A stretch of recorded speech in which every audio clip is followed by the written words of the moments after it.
Yes, good morning, good afternoon, good evening, wherever you are, whatever time you're watching this, whatever team you support, probably Tottenham, but whatever team you support, welcome back to Savva and Irish Discuss. I am joined again by the Irish Hotspur. It is Mr. David Harris. How are we doing, sir? You well? Yeah, not too bad. Well, I thought I'd have a bit of a reprieve of the international break, but it got worse with the Ireland-England game, didn't it? So, there we are. No rest for the wicked.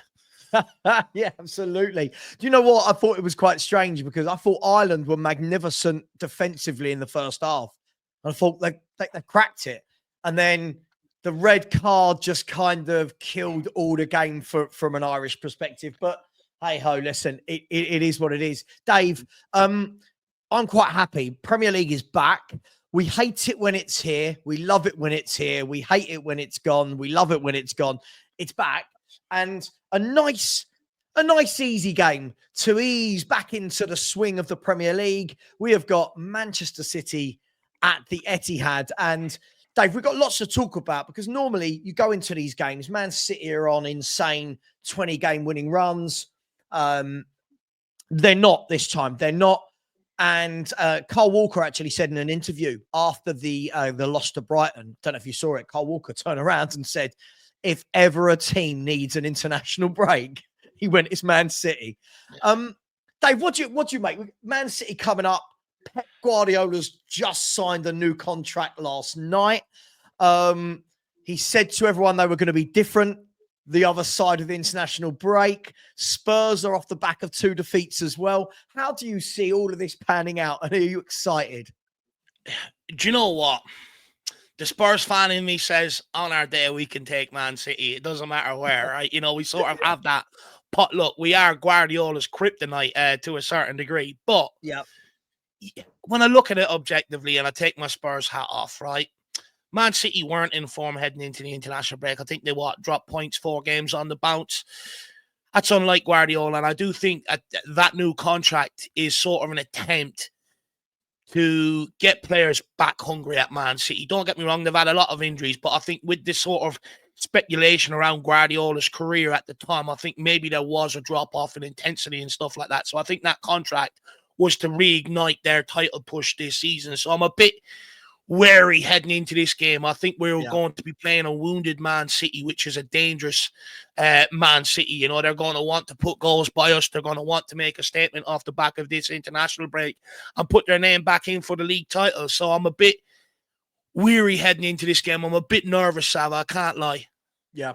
Yeah, look, it's a difficult one, isn't it? Because, look, we're football fans. We can spin anything the way we want. There's really easy ways to say, oh, they've lost 4 in a row. They're rubbish. This is our best chance. Or like you said, hang on, wounded animal, 2-week international break, which is brilliant for teams or poor for teams, depending on if you're in good form or bad form. If you're in good form, you want to just keep going. If you're in bad form, it can't come quick enough. I saw an article yesterday that said Man City are going to have a lot of those players back for this weekend. It showed that it was a really good article. I can't remember if it was at the Standard or the Independent, one of them, where they were actually saying, yes, it looks bad on the face of things, but in the Premier League, it's only 2 defeats in a row for Man City. They're still up there. Who's this a bigger game for, Dave? Because if Liverpool have got Southampton away, now, through all the best will and good luck to Southampton, I kind of feel like Liverpool might win that. Yeah. Or they should win it. That would put them 8 points clear if City lose to Spurs. So who's this a bigger game for? Is it Pep with his new contract and the title race? Or is it Spurs off the back of Galatasaray, the embarrassment to Ipswich, the noises about players falling out with manager? Who's this a bigger game for?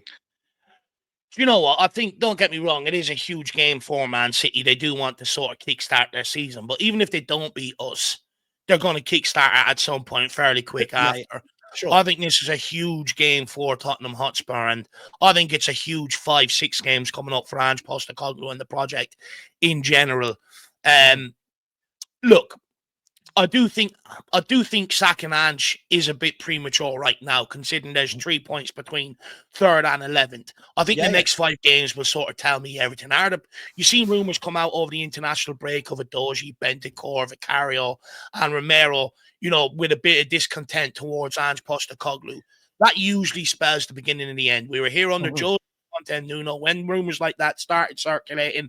It wasn't too long where the manager ended up losing their job. So I think these next games will really tell us whether these players are playing for him or not, whether he's lost the dressing room or not. But I do think this is a huge period for Ange Postecoglou because the inconsistencies are there, despite me, thinking Ange does deserve a bit more time in the job.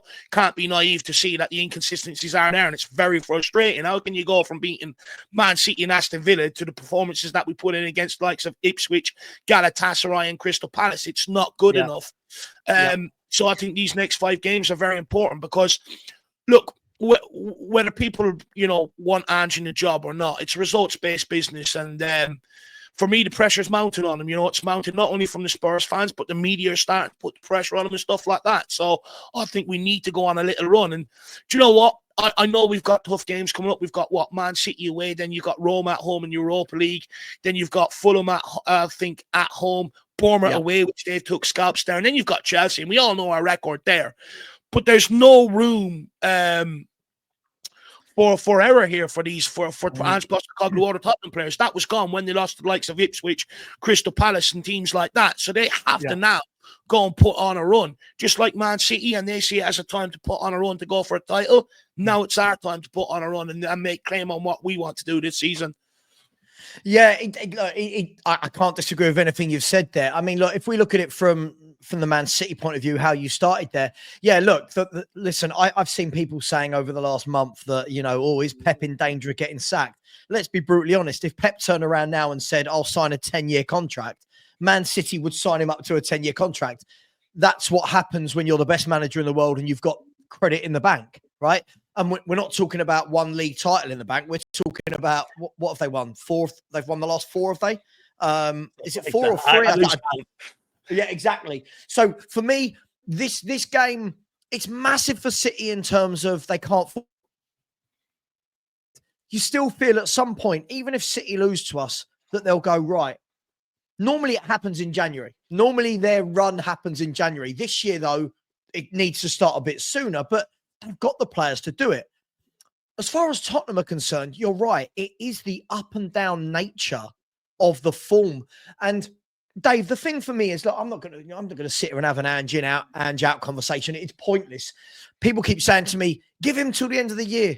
Dave, we're football fans. We don't decide if he has till the end of the year or the end of the season. It's not our decision. We only give opinions. What I do know, though, is, like you said, if you love him, if you hate him, if you're indifferent about Ange, the point is he's been here 18 months now. We're now getting out of that phase, I think, where we can say, well, we're going to be inconsistent, because that's quite a long time. That's a long time with a fairly similar team to get that consistency going. But you're right. You've got Man City and Chelsea in the next 5 games, along with Bournemouth away, which is not easy. For me, I don't see him going anywhere. And this surprises people, Dave, because Dave, you and I have conversations. I don't rate him. I don't rate him as a manager in any way, shape, or form. I really, really don't. I really, sorry, 1 second. My dog is going mad. 1 second. Hang on. I can't believe we're doing this live. Hi, mate. Would you be able to leave it on the doorstep, please? I'm just in a meeting. Thank you, mate. Cheers. Bye-bye. Cheers. Thanks, mate. Bye-bye. More Amazon orders. So, sorry about that. I mean, listen, if it's going to happen during a live recording, it's going to happen, right? I mean, that's what happens when you stream from home. Look, what was I saying? Look, I everyone always says, and I'm not a fan of Ange Postecoglou at all. I don't rate anything about him as a manager. Do I want him at the football club? No, not particularly. Do I think he's going anywhere? No, not imminently. We're only, it is only 3 points off. And as you said, it's like a 4-point swing between 3rd and 13th. But I was having this conversation yesterday, Dave, and I'd like to get your opinion on this.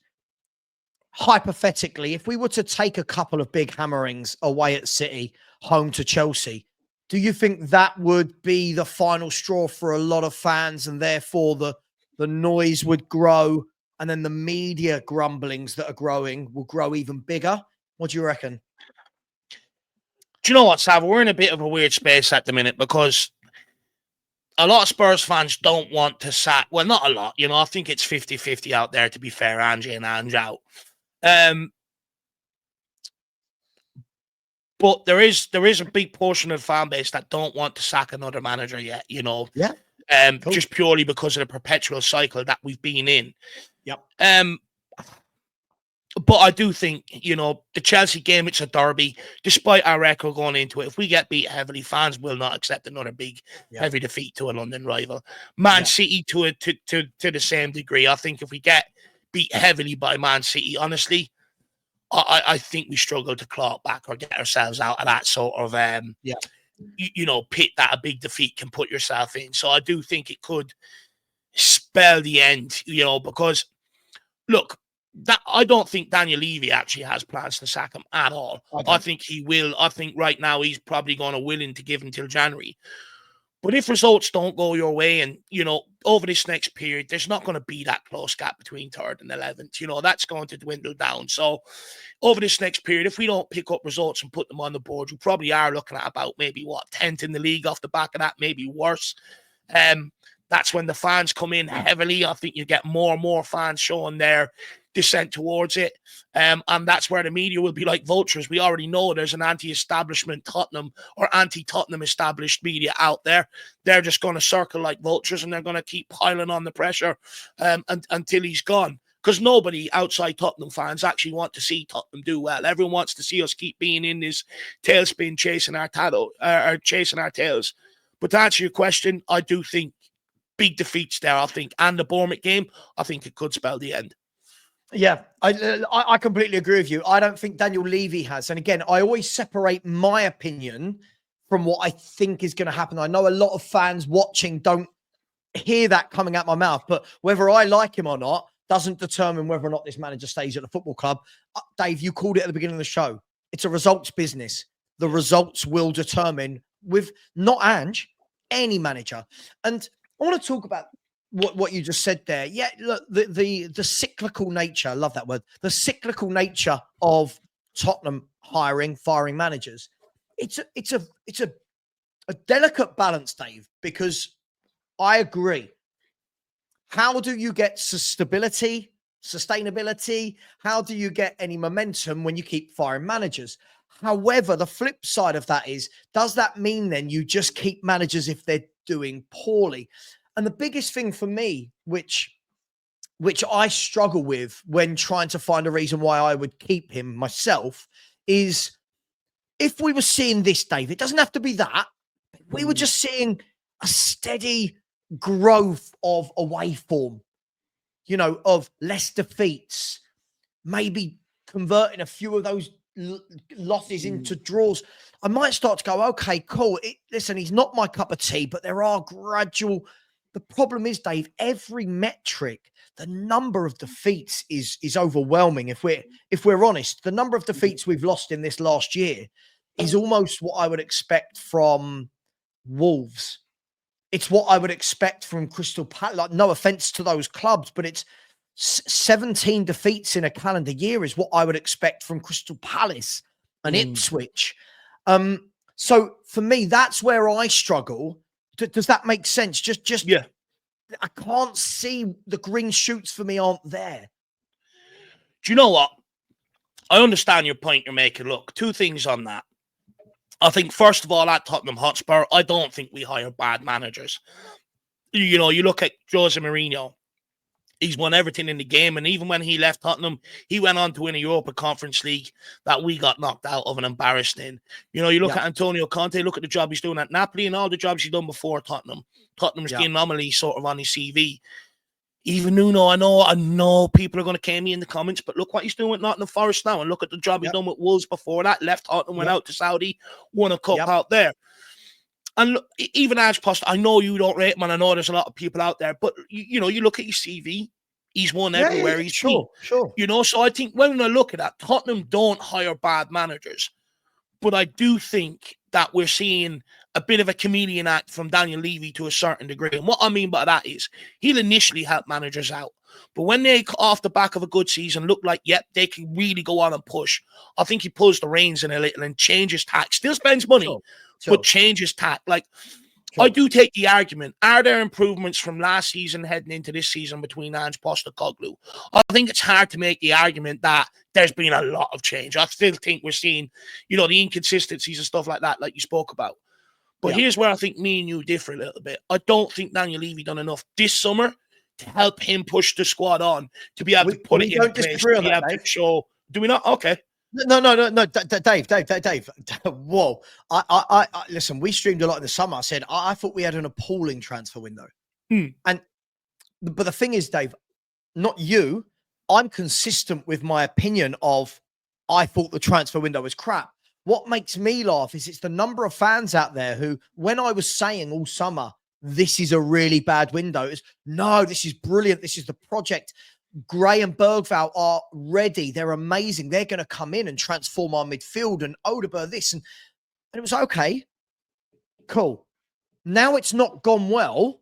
It's those people have now shifted to, and not you, because we streamed and we said it wasn't a good window, but those very same people, Dave, have shifted to, but he's not been backed and he's not had a good window. Yeah, but these were the same people predicting we'd be in a title race. These were the same people predicting that in his second year, when he's had the players longer, we're better, or his teams are better. And what I struggle with, Dave, is I don't doubt that this manager's not been backed, and that's a real subjective word, but backed for what, Dave? Do I think he's been backed to challenge for a title? Absolutely not. I wouldn't expect Levy to ever do that with any manager. That's who he is. Do I think he's had enough in his 18 months here to not be losing 10 in 18, to not lose 17 in 39 games, to win 3 away games, Dave, in 12 months? Yes, I do think he's had more than enough backing not to be losing games at that volume. So for me, it is, I see what you're saying. I agree with you, but he shouldn't be losing this many games. I can't put that on Daniel Levy. So do you know what? Look, I hear what you're saying, right? I do understand what you're saying, but where I do put it on Daniel Levy is, we know we need a certain investment in certain areas of the team and to bring in some experienced players in here to really kick it on. Sure. We didn't do that. The only one we really brought in was Dominic Solanke. And okay, he's helped make a difference to the forward line. But that one player isn't a big enough difference to be able to really kick on and see so much change than what we've seen from last year. And that's where I do think Postecoglou has been let down to a large degree. I do feel like Johan Lang and Rob McKenzie are the new ones at the club taking over the transfer business. And I think Johan Lang is going to be as bad for this club as Steve Hitchen. I don't think he knows how to get big deals done. And that's why we tried to save the transfer window late on by bringing in some of the youngsters on the money that we did. And I think that's where Postecoglou has been let down to a large degree this summer. And I feel sorry for him doing the grad, like I did for, Conte, Jose, managers like that, where I just feel like when it's really time to kick on and the fans gather them expectations again, the board then find an excuse not to fully back it. And then all of a sudden we're going into the new season questioning the manager on absolutely everything. And sometimes I think I take myself back to the Liverpool situation. And don't get me wrong, it's probably not the best comparison because they were in a little bit of a different time.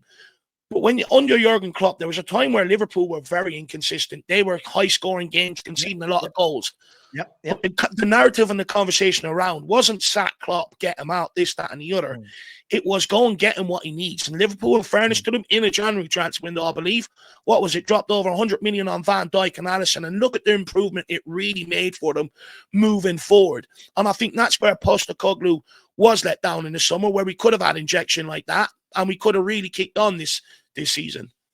So let me come back on all 3 of those points. Listen, and again, I feel like everything you're saying, I kind of agree with 50% of it.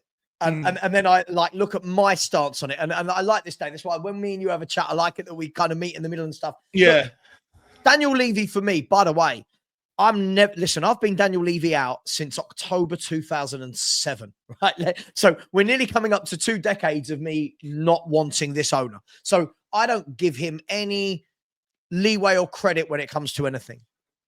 However, Let me take those point by point.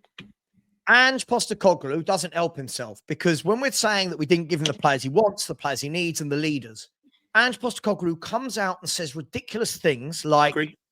I didn't want to buy lead. I know it wasn't in that sentence. It was like, there's two ways that you can get leaders. You can acquire them or you can develop them. And this is my path to develop them. And I'm thinking, do you believe that? Is he saying that to save face? Is he, because if he truly believes that, Dave, I've got no sympathy or empathy for the man. Yeah. If he's saying that to cover Daniel Levy and Johan Lang in the transfer market, then I do have empathy and sympathy with him, right? So again, it's all going to be, it will all come out in a book one day, right? Yeah. 10 years down the line, we'll do a podcast and I'll go, there you go, Dave, told you I was right. Or you'll come out and go, have you seen Angie's book? He wanted leaders, right? But for me, that for me was criminal. That for me was criminal that the club didn't buy leaders, criminal that Ange is saying he didn't want leaders, but also a lot of the fan base, again, Dave, that are complaining about that, were waxing lyrical about not buying leaders, were waxing lyrical about Gray. No, I'm not having a go at him. Gray, Bergfout, Yang, Odom. They fully wanted it, the youth project. And fans need to decide, if you are going to sit there and wax lyrical and praise about a youth project, don't then start going, well, hang on, he's not been backed. Because if it's a youth project, then he has been backed. So, look, the Klopp point. I want to come to the Klopp point, and then I want to go to the Jose Conte thing. Yeah. The difference for me with Klopp and with Ange, first of all, I don't think they should ever be used in the same sentence. Klopp is a world-class football manager. Yeah. Klopp came to the Premier League with proven winning. Again, people will say, oh, look what Ange just... But we're talking about top level of football. Jurgen Klopp had been there, seen it, and done it. So there was that kind of give Klopp what he wants, he succeeds. The same with Pep, the same with Ancelotti. Give them what they need, they succeed. And for me, the difficulty is it's always going to hang over his head, Dave. Whether or not we agree with it or not, it's going to hang over his head that he's never managed in a top league before. Yeah. Now, no matter how much people want to say, oh, but Celtic are a big club. Yes, they are. They're a massive club. But that league is, it's not a big league. You can literally rock up. Brendan Rodgers is doing right now what Ange was doing. So for me, I think that point is quite difficult for me to wrap my head around. The last point is the Conte and Jose argument. This is where I think we very much disagree. For me, Ange has got much better players than what Jose and Conte had. Yes, they had Harry Kane. Yes, I accept that. But if you actually look through their midfield and their defences, the teams that Jose and Conte had to cobble together, I thought was awful. We're talking about Rodon, Dyer, Davis, Longley, Sanchez, Sessegnon, Doherty, Winks, Skip, Sissoko, Gedson Fernandez, Berg. Like this, between Conte and Jose, if one of them had this squad now, I'm not talking titles, Dave, but we wouldn't be losing 17 in 39, right? We'd be hard to beat. We wouldn't be wide open. We wouldn't be losing this volume of games. So, look, apologies, I've talked a lot there. But do you know what, though? On that point, right, I'll take your point. Defensively, I think they'd relish having this back line. I think they would make it more solidity. But going forward, I don't think they'd have the patience for the front line we have. I think it's a much different front line to sort of work with, and I think they'd struggle with that front line. But also, I think when you look at it and you make the Harry Kane argument, the amount of points, and I'm talking about equalisers, winners, in the clutch moments that he put on the board for Conte and Jose Mourinho, and people can go back and fact check me, go back and look at the games, his decisive goals that he scored underneath them. They earned points. They put points on the board. With Postecoglou, this is where he suffers. He doesn't have that player out on the pitch. People can say Son, and look, Son I still think is a world-class player, but his impact on games are becoming a lot less frequent. His injuries are becoming a lot more frequent. He's getting on in age and stuff like that. And that's where I think Postecoglou was let down on the football pitch in times. He doesn't have that player that in clutch moments can step up and put that icing on the cake, get that result for us. I think if he had that player in the team, I don't think we'd have as much inconsistencies. But again, We don't, and he has to find a way at the end of the day. But Dave, our problem's not been scoring goals. This is what I don't get. Our problem's not been scoring goals. Our problem is that we look like someone said this in one of my WhatsApp groups the other day. They said, when I watch Spurs, I won't say who it is. When I watch Spurs, said it looks like a game on the playground. Every player kind of goes wherever they want. There's no solidity. There's no making it difficult for the opposition. And like there's games where you think, sit in, be tight, be compact. You don't always have to be flying forward. You don't always have to rush. But we don't. And for me, can I ask you a question, Savva, just quickly? Yeah, go for it, man.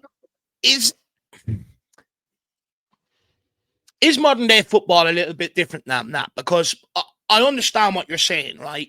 But when you look at Conte and Jose, I think we had a similar problem on the opposite end, right? Teams like Mora and stuff like that, where you say, go out, attack the living shit out, and put them under pressure, win the game. Yeah. Sat back, invited the pressure and stuff. Are we seeing, as in modern day football, that managers are more bind to their philosophy than ever before, regardless of who you bring in? Great point. Look, Dave, it's a really good talking point. And look, we're just two people sitting behind our screens that have got YouTube channels, right? Well, nothing we say here is going to revolutionize football or change the world. Look, football has become. I was having this chat with another Spurs YouTuber last night who hasn't supported Spurs as long as I have, and they were asking me about. I'm not going to say what it is. They were asking me about certain players from the past, and I was sending them some videos of the likes of Ginola and Gaza, and I was saying, back in the day, there was more opportunity for the Maverick, and there was more of it was more of a 4-4-2. Now football is very much more, it's regimented, right? It is everybody's pigeonholed into you're a 6. I hate all this talk. You're a 6, you're an 8, you're a 10, you're an inside forward. Oh, you're an outside winger. But I get that. But for me, look, I look at managers like I look at Iriola at Bournemouth. And I'm not saying go and hire Iriola, go and hire Thomas Frank. I'll chuck in Marcos Silva in there as well. All right, Marco Silva of Fulham. Sometimes you have to look at the manager and go, right, what have they got? What have they got at their disposal? And Danny always says this really well. It's like a game of poker. Yeah, we can bluff each other, we can blag, but ultimately we are playing with those cards that we have been dealt. And for me, it's just, I don't think he's playing the cards he's been dealt. I get it. He wants to do this all-out gung-ho system. But Dave, very rarely in the world of football have we ever seen a manager with such little tactical flexibility and with a desire to grind out games. And what I mean by that is, we talked about his comments about not wanting leaders. On its own, that's not the end of the world. But then let's tag that together now, Dave, and build a picture where this is the man that before the Brighton game, right, they said, how are you going to control this game?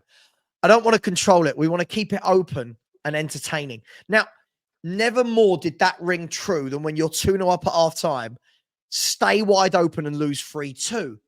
Then when he's asked about, well, why didn't you make substitutions earlier? I didn't feel that, the substitutions would have, we wouldn't have been deserving of a point. All of these things married up tell me that he's just going to keep doing what he's doing, Dave. That's fine.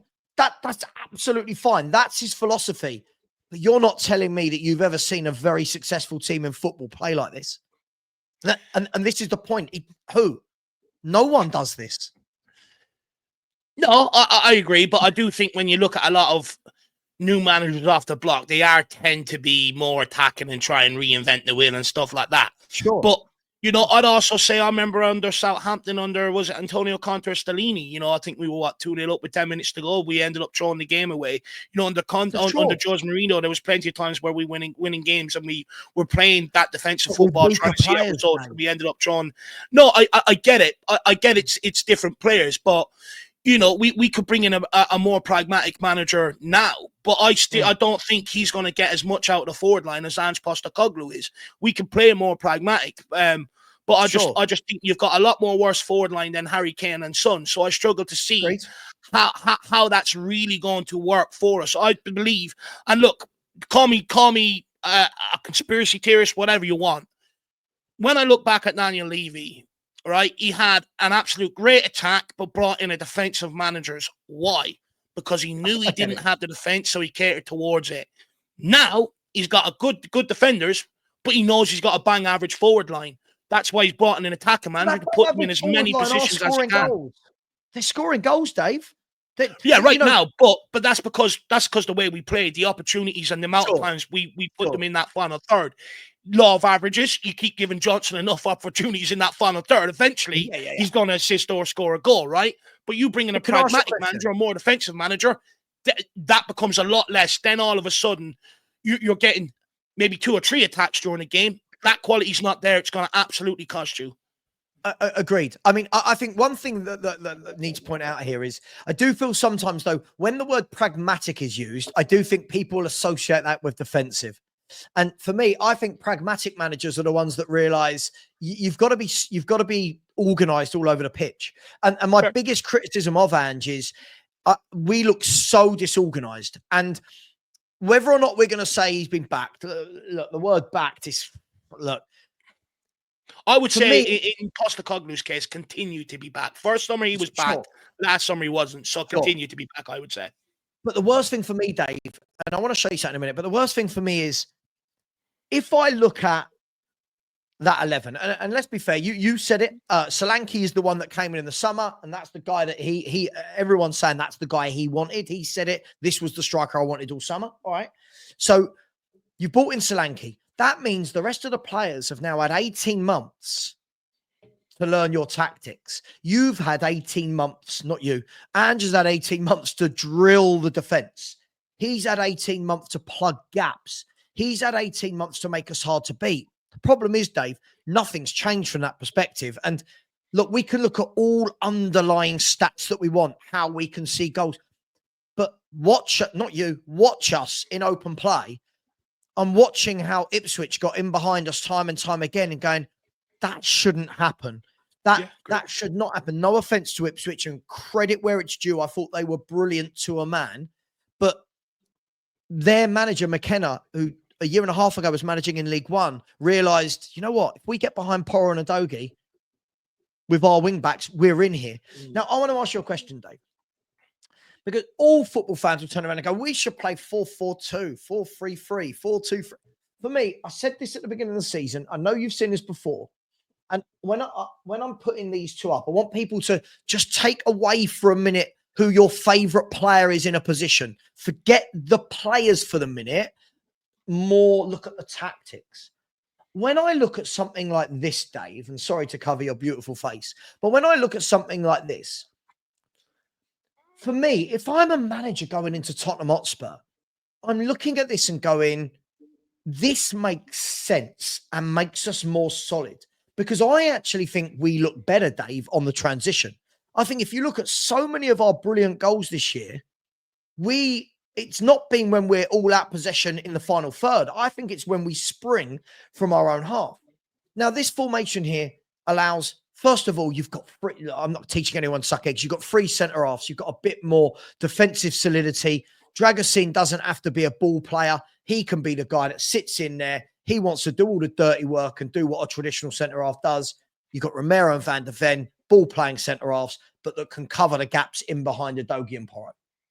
It allows Udogie and Porro to actually do what Udogie and Porro did at their previous clubs in Sporting and Udinese, where they're wing-backs.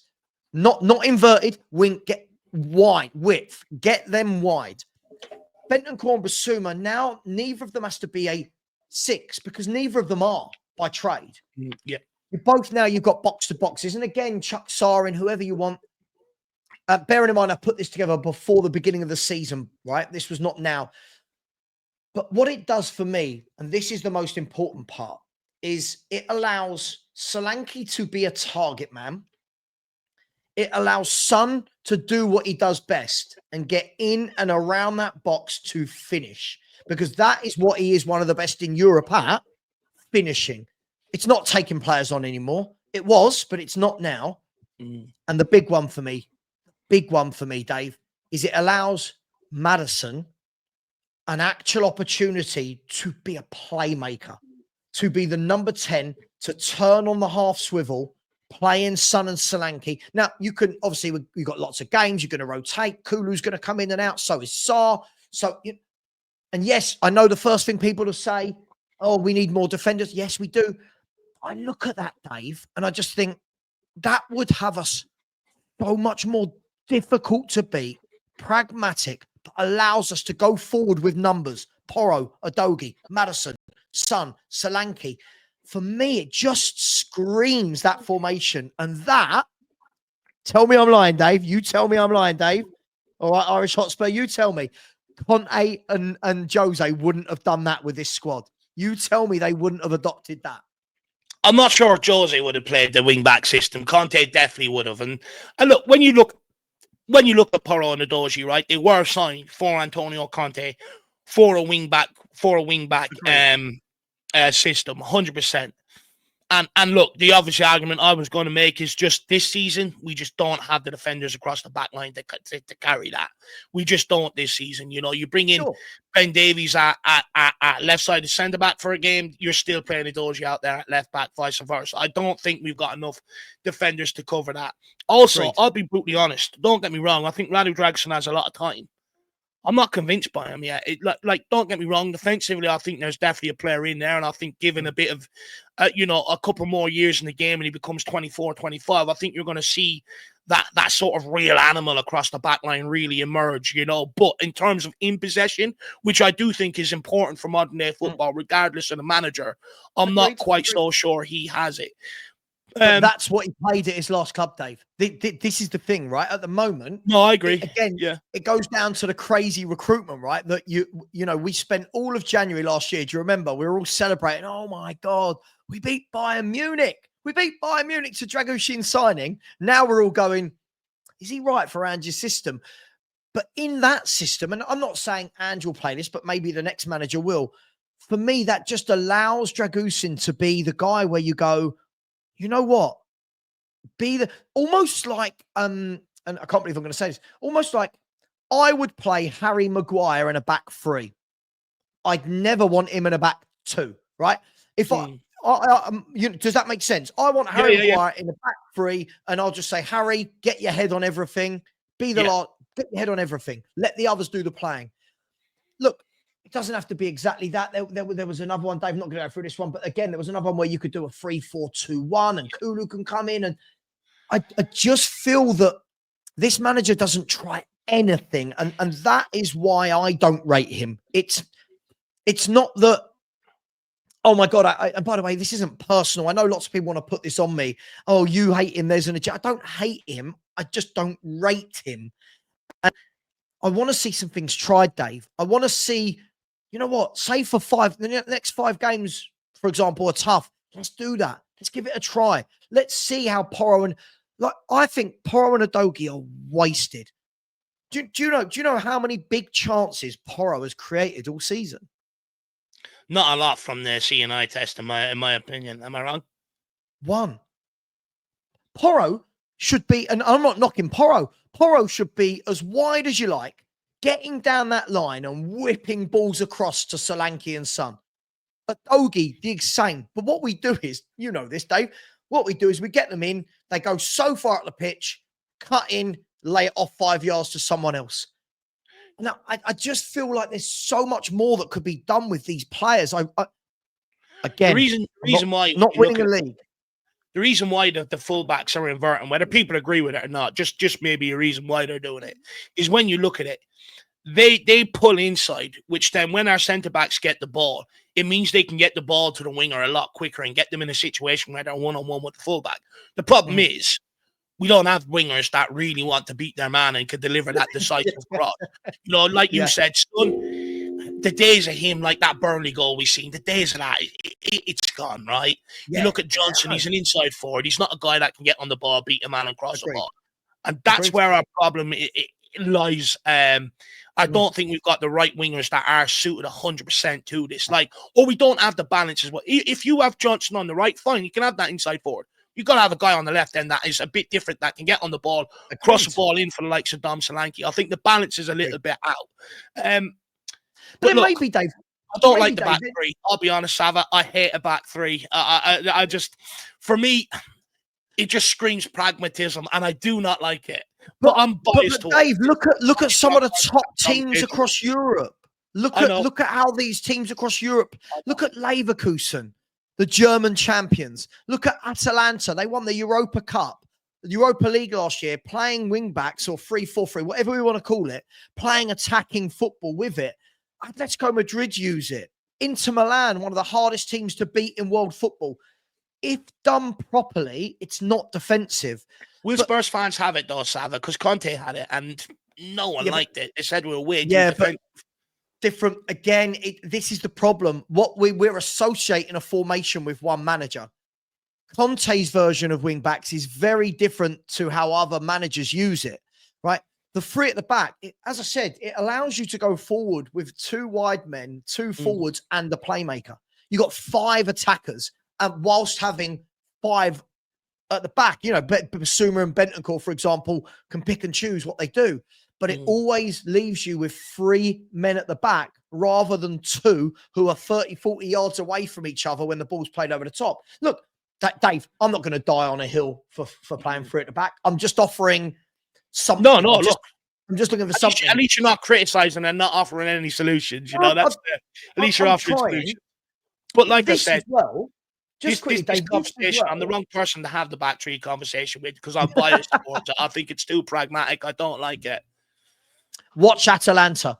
Watch Atalanta play football. Watch Inter Milan play with the 3 at the back. These teams are good to watch, explosive. Again, I'm not saying Ange could do that. But Dave, do you know what another thing this does is, even if it's not Son, I think that's where you get more out of Brennan Johnson. Because like you said, Brennan Johnson for me, I'm going to be brutally honest, Brennan Johnson for me is Marmite.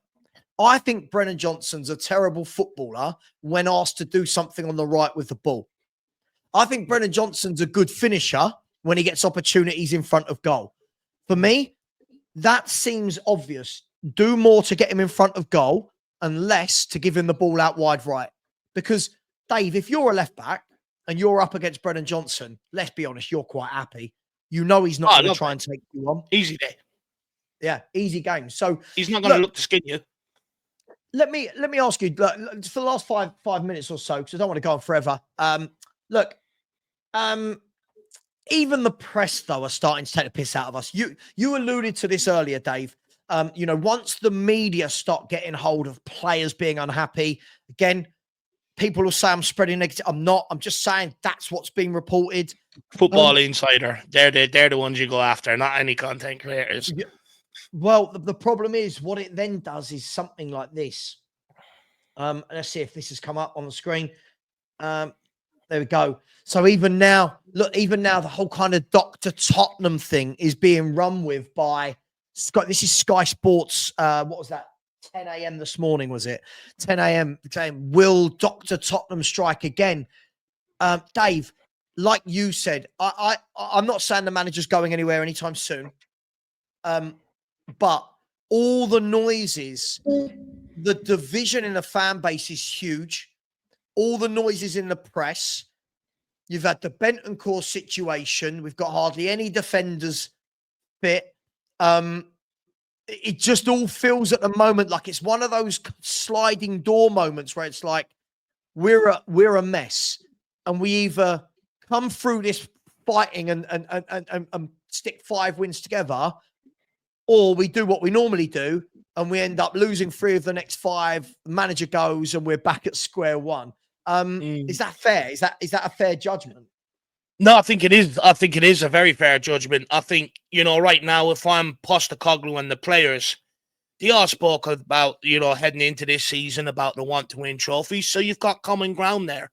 Whatever the rift is in the argument, I don't mind the arguments in the dressing room. I would be alarmed if they were singing Kumbaya around the campfire after the Ipswich performance. I'm glad that there's a bit of hostility in there. It shows that people do actually care what's going on to a certain degree. But I would just hope that now Posta and the players can sort of iron it out and really push forward as one. Because I think things aren't going to improve unless you have a manager and the players that are together fighting against the outside noise. If they're not united in that, forget about it. I completely agree with you, Dave. Listen. I think this is a massive period for Tottenham Hotspur. We've got 9 after City. If I'm not wrong, we've got 9 games. Sorry, we've got 9 games starting with Fulham from the 1st of December till like the 28th or something, 29th. So we've got 9 games in 27 days. This is a huge period of time. It's going to make or break, not Ange, it's going to make or break Spurs' season. Yes. One thing I did want to say, listen, the reason why I've titled it, people say, oh, why have you said Man City away? Is it an impossible task? Please bear in mind, people, there is a question mark there. It does say, is it? Dave, Man City, to bring this full circle, haven't lost at the Etihad, right? They've lost 4 in a row. They've all been on the road and in 3 different competitions. But they've not lost at the Etihad. Do you know when they last lost at the Etihad? Just I think it's about a season and a half ago, if I'm correct, is it? It's exactly a year. It's November 2 years. 2 years. November 2022, Brentford beat them. So when I ask, is it an impossible task, is Man City don't lose at home. So if I offer you a point right now, are you biting my hand off and telling me that's a great away point? Or do you need all 3 purely because of the last game? Look, I'm greedy. I want all 3. But I don't want to lose either. And I would take a point right now heading into that game. I think is a point away at the Etihad where they don't lose the worst result of the international break to come back and get and build off. I don't think so. So I think bare minimum I would take a point, but I'm greedy. I want all 3. I want to make up for the Ipswich and Palace drop points. And I think the only way of making it up is by gaining points that you're not expected to get. No, absolutely. I mean, just quickly, if we look at that there, if you actually look at Man City, look, this is their last calendar year at home. You can see 13 wins, 6 defeats. And then the calendar year before that was I think it was 14 wins and 5 draws, something like that, because it doesn't always work out 19 games. But look, they're tough at home. What a morale boost if we can go there and get the win. My concern, as always, is that we're just so wide open. And at home, I thought when we played them the other week in White Hart Lane, I thought, we sat in a bit and we countered. At their ground, they're going to have the football, and we're going to need to do that again for me. We're going to need to counter. We're going to need to do it really well. The big question is going to be, is Romero and Van der Ven? We were told Van der Ven would be back after the international break. Romero's come back injured. This is the last thing for the last 2 minutes. Do you see both playing? One playing? Neither of them playing? Is it a big risk to play them? What do you make of the centre-back situation? Look, if they're nowhere near fit or they're not ready, don't rush them back just because it's a big game and because you're going to have a knock-on effect somewhere along the season. So for me, especially with the fixtures coming in thick and fast now, they're not fit, leave it. Look, I think you're going to see Dragosin and Davies, personally. I think that's what we're going to see as centre-backs. If one of the other starts, I think it's a blessing in disguise. But I would expect Dragosin and Davies to be rolled out.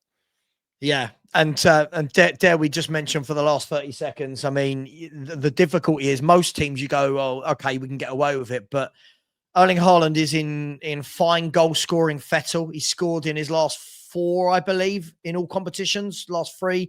I think he's got a hat-trick in one of those games. You would rather Romero and Van der Ven, but this is the sort of game maybe where someone like a Dragosin can, hey, listen, keep him quiet, endear yourself to the fans. I don't know, Dave. I'm just clutching at straws, mate. Clutching at straws. I'm not sure. I think he's going to be the difference maker. He didn't play against us at our place, you know what I mean? And some of the balls they were putting in the box, if he was there, I think we could have got knocked out of the cup that night. So I'm not convinced. Yeah. He's a bit of a machine, isn't he? Look, listen, I'm excited. Look, first of all, I'm excited for the Premier League to come back. I'm not the biggest international guy, but look, as always, Dave, this isn't new territory. We're both old enough to know that we've seen this before at Tottenham Hotspur. Some of the younger fans might be going, what's going on? Not some of the older fans. We've been there, seen it, done it. It's up to us. It's up to us. We need to get some consistency. And can we go the next 5 games without losing and really start turning a corner? That's what we've got to do. Dave, it's been an absolute pleasure. Everyone knows where to find you. Please pop over to the Irish Hotspur. I always say it's really important, whether or not, look, as you've seen there, Dave and I have just had a very civil conversation, whilst not probably agreeing on most of the things we talked about. Please get over to other Spurs channels, subscribe, show the love. It's football, guys. It's football. Dave, thank you very much. Listen, I'll be doing a video with you very shortly on your channel. As always, come on. Come on, you Spurs.